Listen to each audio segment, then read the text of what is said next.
The Story of Redemption. Chapter 1. The Fall of Lucifer. Lucifer in heaven before his rebellion was a high and exalted angel, next in honor to God's dear Son. His countenance, like those of the other angels, was mild and expressive of happiness. His forehead was high and broad, showing a powerful intellect. His form was perfect, his bearing noble and majestic. A special light beamed in his countenance and shone around him brighter and more beautiful than around the other angels. Yet Christ, God's dear Son, had the preeminence over all the angelic host. He was one with the Father before the angels were created.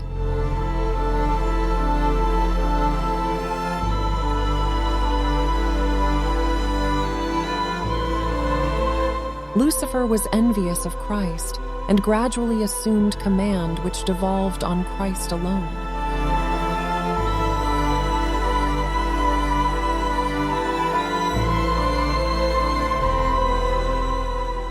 The great Creator assembled the heavenly host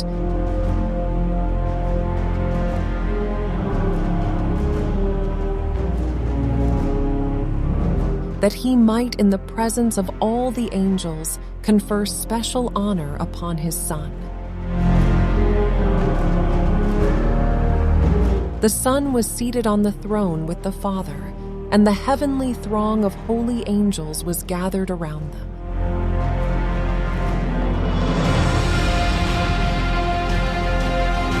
The Father then made known that it was ordained by himself that Christ, his Son, should be equal with himself, so that wherever was the presence of his Son, it was as his own presence.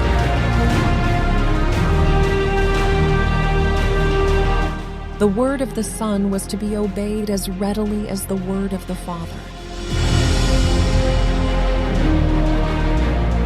His Son he had invested with authority to command the heavenly host. Especially was his Son to work in union with himself in the anticipated creation of the earth and every living thing that should exist upon the earth.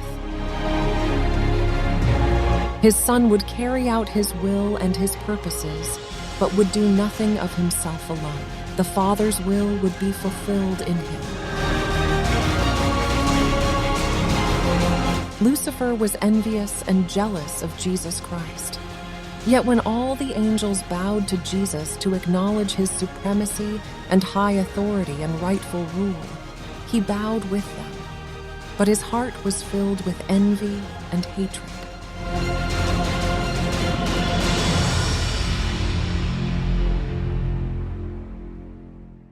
Christ had been taken into the special counsel of God in regard to his plans, while Lucifer was unacquainted with them. He did not understand, neither was he permitted to know, the purposes of God. But Christ was acknowledged sovereign of heaven, his power and authority to be the same as that of God himself. Lucifer thought that he was himself a favorite in heaven among the angels. He had been highly exalted, but this did not call forth from him gratitude and praise to his Creator. He aspired to the height of God himself. He gloried in his loftiness. He knew that he was honored by the angels. He had a special mission to execute. He had been near the great Creator, and the ceaseless beams of glorious light enshrouding the eternal God had shone especially upon him. He thought how angels had obeyed his command with pleasurable alacrity. Were not his garments light and beautiful? Why should Christ thus be honored before himself? He left the immediate presence of the Father, dissatisfied and filled with envy against Jesus Christ. Concealing his real purposes, he assembled the angelic host. He introduced his subject, which was himself. As one aggrieved, he related the preference God had given Jesus to the neglect of himself. He told them that henceforth all the sweet liberty the angels had enjoyed was at an end, for had not a ruler been appointed over them, to whom they from henceforth must yield servile honor? He stated to them that he had called them together to assure them that he no longer would submit to this invasion of his rights and theirs, that never would he again bow down to Christ, that he would take the honor upon himself which should have been conferred upon him, and would be the commander of all who would submit to follow him and obey his voice. There was contention among the angels. Lucifer and his sympathizers were striving to reform the government of God. They were discontented and unhappy because they could not look into his unsearchable wisdom and ascertain his purposes in exalting his Son and endowing him with such unlimited power and command. They rebelled against the authority of the Son. Angels that were loyal and true sought to reconcile this mighty rebellious angel to the will of his Creator.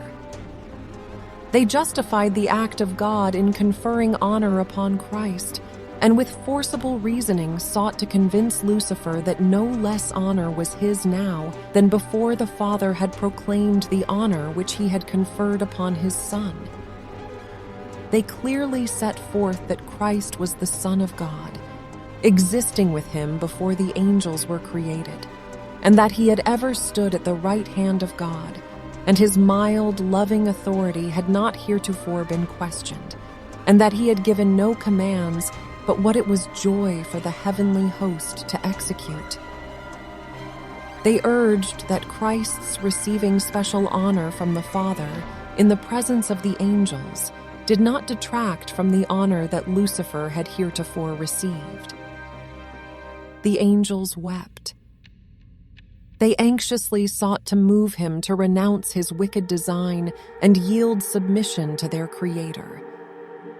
For all had heretofore been peace and harmony, and what could occasion this dissenting, rebellious voice? Lucifer refused to listen, and then he turned from the loyal and true angels, denouncing them as slaves. These angels, true to God, stood in amazement as they saw that Lucifer was successful in his effort to incite rebellion. He promised them a new and better government than they then had, in which all would be freedom. Great numbers signified their purpose to accept him as their leader and chief commander. As he saw his advances were met with success, he flattered himself that he should yet have all the angels on his side, and that he would be equal with God himself, and his voice of authority would be heard in commanding the entire host of heaven. Again the loyal angels warned him and assured him what must be the consequences if he persisted. That he who could create the angels could by his power overturn all their authority and in some signal manner punish their audacity and terrible rebellion. To think that an angel should resist the law of God, which was as sacred as himself. They warned the rebellious to close their ears to Lucifer's deceptive reasonings and advised him and all who had been affected by him to go to God and confess their wrong for even admitting a thought of questioning his authority. Many of Lucifer's sympathizers were inclined to heed the counsel of the loyal angels and repent of their dissatisfaction and be again received to the confidence of the Father and his dear Son. The mighty revolter then declared that he was acquainted with God's law, and if he should submit to servile obedience, his honor would be taken from him. No more would he be entrusted with his exalted mission. He told them that himself, and they also, had now gone too far to go back, and he would brave the consequences, for to bow in servile worship to the Son of God, he never would. That God would not forgive, and now they must assert their liberty, and gained by force the position and authority which was not willingly accorded to them. Thus it was that Lucifer, the light-bearer, the sharer of God's glory, the attendant of his throne, by transgression became Satan, the adversary. The loyal angels hastened speedily to the Son of God and acquainted him with what was taking place among the angels. They found the Father in conference with his beloved Son to determine the means by which, for the best good of the loyal angels, the assumed authority of Satan could be forever put down. The great God could at once have hurled this arch-deceiver from heaven, but this was not his purpose. He would give the rebellious an equal chance to measure strength and might with his own Son and his loyal angels. In this battle, every angel would choose his own side and be manifested to all. It would not have been safe to suffer any who united with Satan in his rebellion to continue to occupy heaven. They had learned the lesson of genuine rebellion against the unchangeable law of God, and this is incurable. If God had exercised his power to punish this chief rebel, disaffected angels would not have been manifested. Hence, God took another course, for he would manifest distinctly to all the heavenly host his justice and his judgment. It was the highest crime to rebel against the government of God. All heaven seemed in commotion. The angels were marshaled in companies, each division with a higher commanding angel at its head. Satan was warring against the law of God, because ambitious to exalt himself and unwilling to submit to the authority of God's Son, heaven's great commander. All the heavenly host were summoned to appear before the Father, to have each case determined. Satan unblushingly made known his dissatisfaction that Christ should be preferred before him. He stood up proudly and urged that he should be equal with God and should be taken into conference with the Father and understand his purposes. God informed Satan that to his Son alone he would reveal his secret purposes, and he required all the family in heaven, even Satan, to yield him implicit, unquestioned obedience, but that he, Satan, had proved himself unworthy of a place in heaven. Then Satan exultingly pointed to his sympathizers, comprising nearly one-half of all the angels, and exclaimed, "These are with me. Will you expel these also, and make such a void in heaven?" He then declared that he was prepared to resist the authority of Christ and to defend his place in heaven by force of might, strength against strength. Good angels wept to hear the words of Satan and his exulting boasts. God declared that the rebellious should remain in heaven no longer.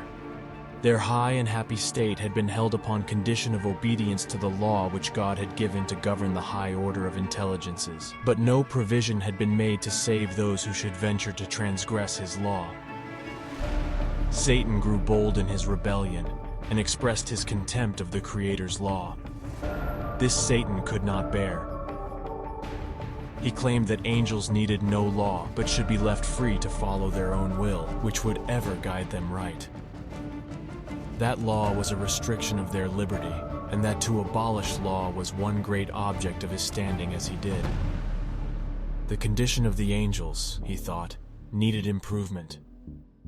Not so the mind of God, who had made laws and exalted them equal to himself. The happiness of the angelic host consisted in their perfect obedience to law. Each had his special work assigned him, and until Satan rebelled, there had been perfect order and harmonious action in heaven. Then there was war in heaven. The Son of God, the Prince of Heaven, and his loyal angels engaged in conflict with the arch-rebel and those who united with him. The Son of God and true loyal angels prevailed, and Satan and his sympathizers were expelled from heaven. All the heavenly host acknowledged and adored the God of justice. Not a taint of rebellion was left in heaven.